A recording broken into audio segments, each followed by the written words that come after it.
Coefficients. What is a coefficient? Well, it's a concentrated gene or concentrated trait over a course of time. That being said, in the pedigree, as I talked about Dax, that I have from my dog Baloo, whose father was Santino, who has Dax in his pedigree alone 5 times. And it's not the 5 times that's the issue. It's not the 5 times that even means something. And 5 times total between mom and dad, to be clear. It's the fact that they inbred Dax's daughters on top and bottom.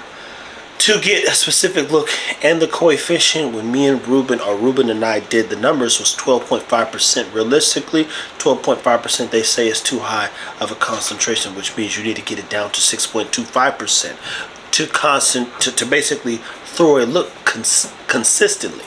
Well, what does that know? How do you get to 6.25%?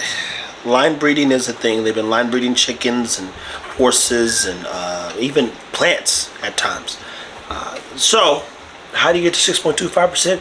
You take a great-granddaughter, for instance, back to her great-grandfather.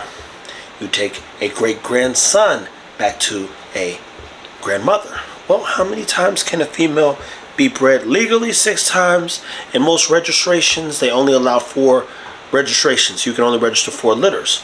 And we know that polymorphia and other concerns become a thing. In some states, you cannot breed your females past 6 or 9. So then you have to plan in your program. I've got to start breeding at the 3rd heat, which is about 18 months.